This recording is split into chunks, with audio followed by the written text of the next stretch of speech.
జై శ్రీరామ్. కౌసల్యతనయ శ్రీరామ కౌస్తుభాంగ తూర్పున బాణుడు దయించెను తోయజాక్ష దైవ సంబంధ కార్యాలను తీర్చుకోగా వేడుకొందుము వేగలేవయ్యమము బ్రోవ వెంకటేశ.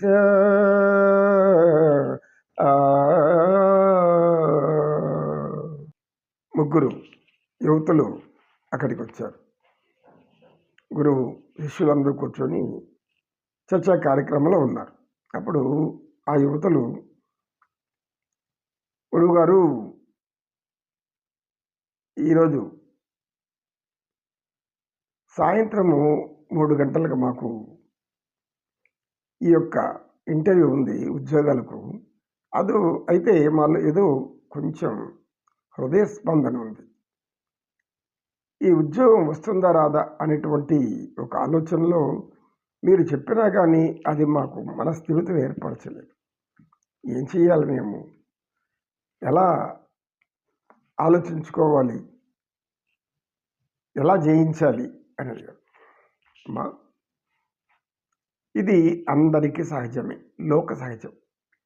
చిన్న వయసు నుంచి కూడా కొంతమంది ధైర్యంగా ఉంటారు, కొంతమంది అనుమానంతో ఉంటారు, కొంతమంది భయంతో ఉంటారు. అనుమానంతో ఉండేవారు కొంతవరకు గట్టెక్కుతారు. భయంతో ఆందోళనతో ఉండేటటువంటి వారు బలహీనత పడిపోయి ఆ బలహీనమైన మనస్సు మనల్ని బలహీనపరిచి సరిగ్గా అక్కడ మనం చెప్పలేకపోవచ్చు. ప్రజెంటేషన్ అనేది ఉండదు సరిగ్గా. మీ బలహీనతను పోగొట్టడానికి నేను ఒక కథ చెప్తాను. ఒక ఊరిలో ఒక మేధావి అనే ఒక వ్యక్తి ఉండేవాడు. అంటే జ్యోతిష్ శాస్త్రంలో అతను బాగా ప్రావీణ్యం చెందాడు. అయితే యువకుడు. అనేక మందికి జ్యోతిష్యం అనుకున్నప్పుడు ఒక చిన్న ఎక్కడో ఒక చెట్టు దగ్గర కూర్చొని అక్కడ ఒక చిన్న పలకం పెట్టుకొని దానిపైన జ్యోతిష్యం చెప్పబడును అని పెట్టాడు. అయితే అక్కడికి ఎవరు రావడం లేదు. ఆ కొంత దూరం, చాలా దూరంలో ఒక వ్యక్తి అనేకమైన చిత్రపటాలు, కాళికామాత ఫోటోలు అన్నీ పెట్టేసేసి ప్రముఖ జ్యోతిషం అనేక విధాల హడావుడిగా అక్కడ అంతా కనబడుతుంది. అందరూ అటువైపోతున్నారు. సరే, ఇతనికి ఇలా 45 రోజుల తర్వాత నిరాశ కలిగింది. నేను చెప్పలేనేమో జ్యోతిష్యం అని బాధపడ్డాడు. అతనికి పెళ్ళయింది, భార్య, ఒక పిల్లవాడు కూడా ఉన్నాడు. ఇంటికి వచ్చి బాధపడుతుంటే భార్య చూసింది. ఏమండి, ఎవరు రావడం లేదు నా దగ్గరికి, ఈ కాలం మీరు ఇంకా పురాతన కాలంలో ఆలోచిస్తున్నారు. ఈ కాలం మొత్తం మారిపోయింది. ఏం మారిపోయింది? హంగామాలు, ఆర్భాటాలు, అనేక విధాలైనటువంటి పొగడ్తలు, కీర్తింపులు, పేరు చెప్పుకోవడానికి ఒక 20 మందికి ఒక్కొక్కరికి ఒక 500 ఇచ్చేసేసి అక్కడికి వెళ్ళి నా పేరు చెప్పు, ఇక్కడికి వెళ్ళి నా పేరు చెప్పు, ఎక్కడైనా ఈ జ్యోతిష్కుడు గొప్పవాడని చెప్పు, ఇలా అనేక ప్రకటనలు టీవీలన్నిట్లో వస్తుంటే మీరు చెట్టు కింద కూర్చుంటే మీకు ఎవరికి తెలుస్తుంది మీరు అని అనింది.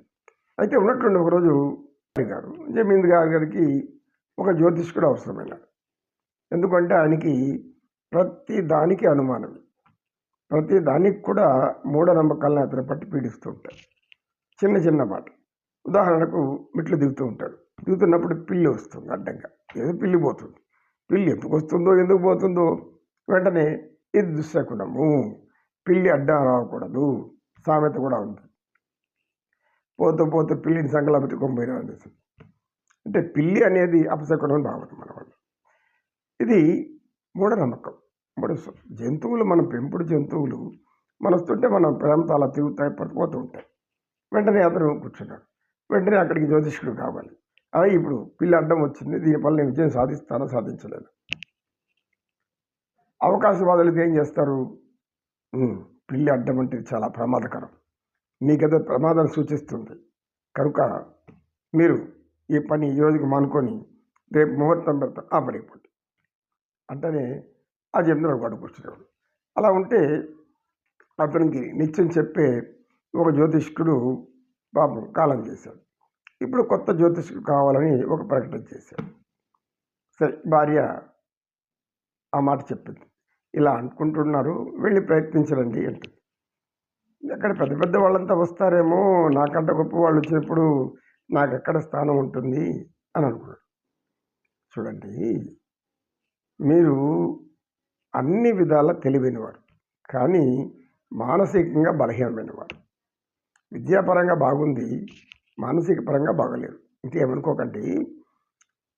పోలేదు, ఇంటర్వ్యూకి అటెండ్ అవ్వలేదు, అక్కడ కూర్చోలేదు, చెప్పలేదు, అడగలేదు, దానికి నచ్చావా నచ్చవో తెలీదు. ముందుగానే మీరు ఏమనుకుంటున్నారు? వాళ్ళు ఎవరో వస్తారు, వీళ్ళు ఎవరో వస్తారు. మనలో ఉండే గొప్పదనం మనం చెప్పుకొని మనం దాన్ని పై వెలుగు తీసి ఆ వెలుగు తీసినటువంటి గౌరవాన్ని, ఆ గొప్పదనాన్ని అక్కడ అందరి ముందర ఉంచినప్పుడు కదా మనకి తెలుస్తుంది. కనుక మీరు వెళ్ళండి అని. సరే, వెళ్ళాడు. వెళితే అనుకున్నట్టుగానే ఈయన ఇక్కడ ఏమనుకున్నాడో కాక అదేవిధంగా 4-5 జ్యోతిష్కులు పెద్ద పెద్ద వాళ్ళతో కూర్చున్నారు.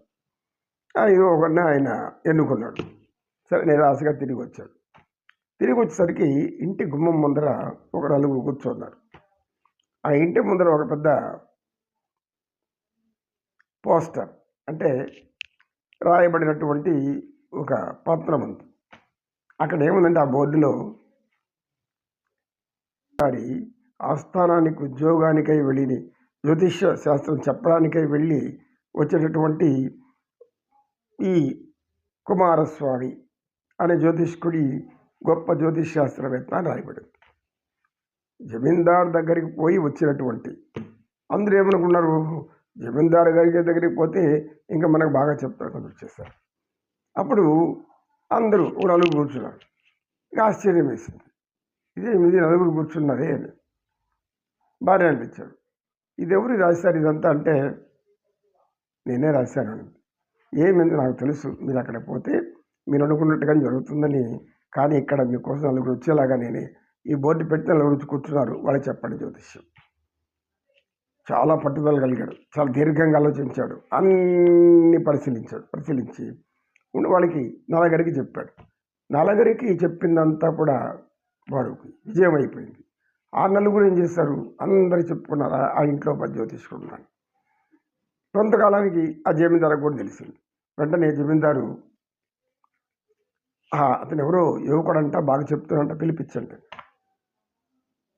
ఇప్పుడు మీరు ఆలోచించారు కదా, ఈ కథ విన్నారు కదా, ఈ కథలో మీకేమర్థమైంది అని అడిగాడు రచయిష్ఠుడు. వాళ్ళు, గురువుగారు, ధైర్యం అనేది భగవంతుడు మనకిచ్చేటటువంటి వరం. అతనికి భార్య రూపంలో ధైర్యాన్ని ఇచ్చాడు. ఆమె తెలివిగా ఏం చేసింది? ఒక 4 మనుషులు ఏర్పాటు చేసి భర్త ఈ విధంగా వస్తాడని ముందే తెలుసు. ఎందుకు? అతను వెళ్ళిన చోటంటే ఇదే ఆలోచనతో పోతాడు, అక్కడ సరిగ్గా చెప్పలేడు, అక్కడ విజయం లభించదు. అతనికి ఎట్టనే విజయం చేకూర్చాలని భార్య ఏం చేసింది? ఒక చిత్రపటం రాయించింది, ప్రముఖ జ్యోతిష్ శాస్త్రవేత్త రాసిచ్చింది. జమీందార్ దగ్గరికి పోయాడు కదా, ఆ అవకాశం తీసుకుంది. జమీందార్ దగ్గర అనేది మాత్రం చదువుతారు, కానీ జమీందార్ దగ్గర పోయి తిరిగి వచ్చాడు నాకెందుకు చదవడు. అంటే మనలో 2 విధాలైనటువంటి ఆలోచనలు ఉంటాయి. ఒకటి, నేను ఎలాగైనా దీన్ని సాధించాలి ఒకటి, రెండోది సాధించలేనేమో అని. ఈ రెండిట్లో కూడా మొదటిది ఎన్నుకున్నారంటే మీకు వస్తుంది. కాబట్టి మీ మీద మీకు నమ్మకం ఏర్పరచుకోండి, మీరు వెళ్ళి అక్కడ కూర్చోండి, మీకు నిర్భయంగా నిశ్చలంగా ఉండండి. వస్తుందా రాదా అని సందేహం వద్దు.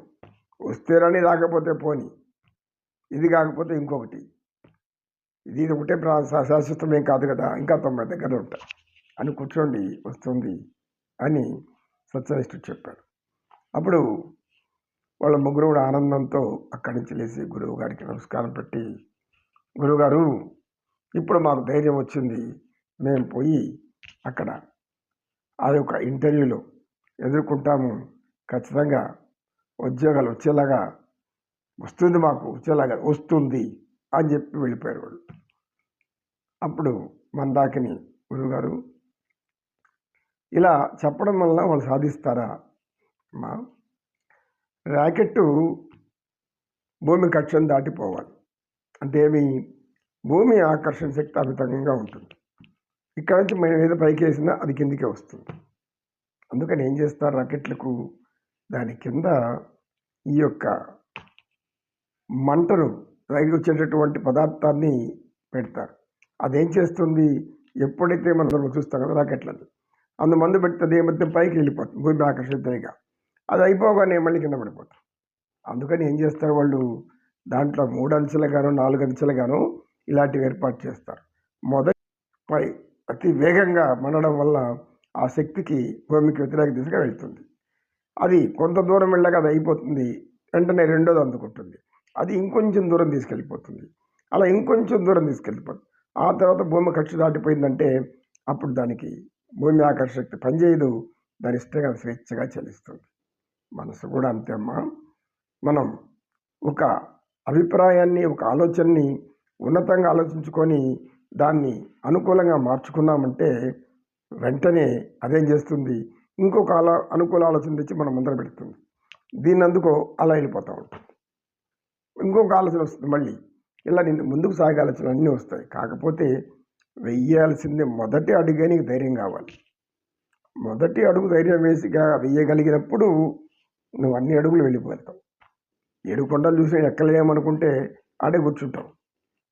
ఒక కొండ ఎక్కని అరే ఒక కొండ సులభంగా ఎక్కేసానే, రెండో కొండ ఎందుకు ఎక్కలేదు, ఆ తర్వాత ఇంకో కొండ, 7 కొండలు ఎక్కేసాను నేను అనుకున్నాను ఎక్కలేనేమో అని అనేక మంది మాట్లాడుతుంటారు. నేను ఊహించలేదు ఇంత గొప్పగా తయారవుతానని భగవంతుడు నాకు శక్తినిచ్చాడు. సరే అదే సరైంది. మనకు అన్ని అవకాశాలు కల్పించేది భగవంతుడే, మన జ్ఞానాన్ని ఉత్తేజపరిచేది భగవంతుడే. అయితే భగవంతుడి మీద నమ్మకం సంపూర్ణంగా లేనప్పుడు మాత్రమే మనకి ఇలాంటి ఆలోచనలు వస్తూ ఉంటాయి అని సత్యని చెప్పగానే అందరూ కూడా చాలా ఆనందంగా, గురువుగారు ఇలా ఆలోచించగలిగితే అందరూ ఉన్నతంగా ఎదిగి విజయాలు సాధిస్తారు కదా అంటే, ఆలోచించడానికి వాళ్ళకు ముందు ఒక ఏనుగుని ఎట్లయితే ఏవైతే అంకుశంతో పెట్టి పొడుస్తామో అది అప్పటికి కానీ కదలదు. ఎందుకు, ఏనుగు కట్టితో కొడితే దానికి ఏమి అట్లా కూడా అనిపించదు, దానికి అంకుశం అని ఉంటుంది, ఒక బొంద సూదిలాగా, అది గుచ్చితే అప్పుడు దాని చలనం వస్తుంది. ఆ విధంగా అందరూ మానవుల్లో కూడా జ్ఞానం ఉంది. ఆ అనంత జ్ఞానాన్ని వెలికి తీయాలంటే ఎవరో జ్ఞానవంతులు వచ్చి గుచ్చాలి. ఆ గుచ్చితే అప్పుడు అది మేల్కొంటుంది, అది ముందు సాగిపోతుంది. అంతకంటే ఈ గొప్పదనం ఏం లేదు, ఆలోచించే విధానంలో అన్నీ ఉంటాయి. సర్వే జనా సుఖినో భవంతు, సమస్త సన్మంగళాని సంతు. ఓం శాంతి శాంతి శాంతి. ఏతత్ సర్వం శ్రీకృష్ణార్పణమస్తు. ఓం తత్సత్. కృష్ణం వందే జగద్గురుం.